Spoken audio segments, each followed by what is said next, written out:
So this is the second practical, that is experiment 2, program to compute convolution of the given sequence. X of n is given, h of n is given, and this is the command for the convolution. Now I will execute this.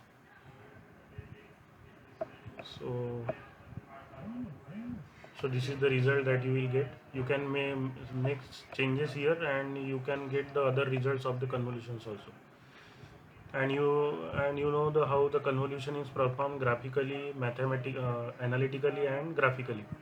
So same convolutions is done by using this simple command using the Scilab. So this is our experiment number 2. So we will go for the third experiment. So this is the third experiment that we will perform regarding the DFT. We have discussed the DFT in our theory part. Now we are doing practically. So here there is a given x of n. This is the sequence, it is provided here, and this is command is to compute the DFT, and here you will have the -1, and when you replace -1 by +1, then it becomes the IDFT computation. So I will execute this code so that you will get the concept. So again it will take some time because it is on the cloud. It is just like about a online lab where you can copy paste, or you can type your program and the you can execute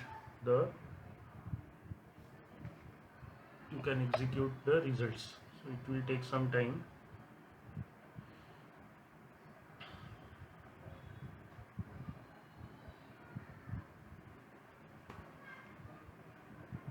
So it is taking quite lot time. So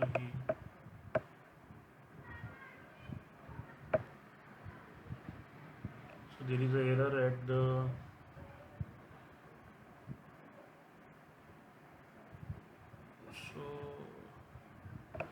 so here it is not recognizing it because it should not be part of the program, it is comment.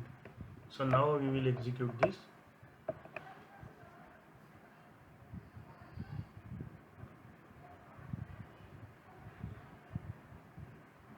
Again it will take some time. Same thing I am repeating again and again, that as it is on the cloud, so there is a net connection is primary requirement. So I am using my net from morning, so that's why again I will again go and execute. See here, you are having the results. So this square root of -1 that we have to define for our for the Scilab understanding purpose. We know j is what? J is imaginary number, okay, but still we have to define it, otherwise Scilab will not understand what is j. So this is the DFT, and so many things we have done in the DFT. In lab manual also you will see the theory part of this. So you can easily execute this program by using the Scilab. You can make the changes in the sequence also. One sequence, see here, x of k's value is this one, and its inverse is the original sequence, okay. So here I am performing the program to compute the circular convolution. So you know the circular convolution, okay.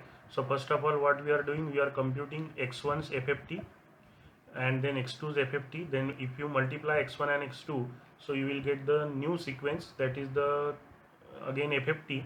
But for the circular convolution, according to the DFT property, if you multiply two DFTs, this is the property of DFT, that if you multiply two DFTs, you will get third DFT, which is the circular convolution. Just you have to take its inverse. So to calculate the inverse, this -1 is replaced by this +1, and if you execute this, you will get these results. You can make the changes in this sequence, and you will get the change in your circular convolution also. So this is the fourth practical that we have performed, that is the concept of the circular convolution. So we will go for our next practical.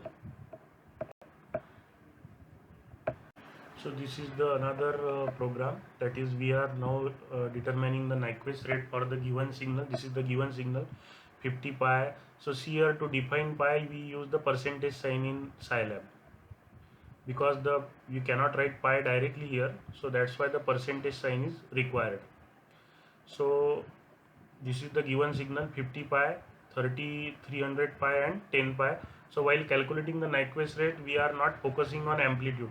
We will just need this phase part or angle part, you can say. So there are three values of frequencies, W1, W2, W3. From that we will calculate F1, F2, F3. You know the formula, okay? So this is W1 divided by 2 pi, correct? W2 divided by 2 pi, W3 divided by 2 pi. We will give us F1, F2 and F3. Now we have to make the comparison. We have to select the highest frequency. So first one we will compare F1 with F3. So if F1 is greater than F3, then the Nyquist rate is twice F1, otherwise twice F3. If else we are using here, okay? And then next is we can compare F2 with F3. Then if F2 is greater than F3, so as we have to compare the three quantities, that's why we need two if else. So if inside if we are using if else, again else we are using this. So first one we are comparing F1 with F3, then we are comparing F2 with F3. So we will execute this and see what is the result. See here, so Nyquist rate is 300, so there is a error at the fourth line, end error, okay? Undefined variable. So what, where is the error? You can we can find out this error. So still we are having our result, that is the Nyquist rate is 300, correct? Because the 300 is the highest frequency, so the highest frequency will be the Nyquist rate according to our sampling theorem discussion, okay? So Nyquist rate and error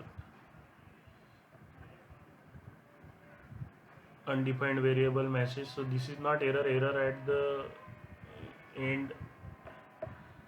So I think so here is the error. If we terminate this by using,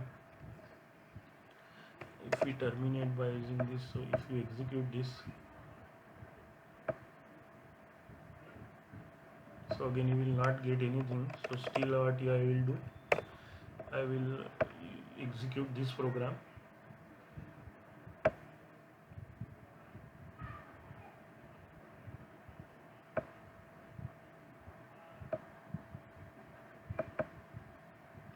So again it will take some time. I have already shown you the what it results into.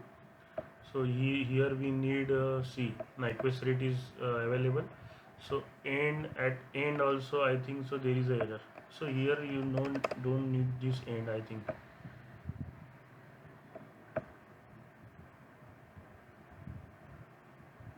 See, that end statement was extra, so that's why there is a error.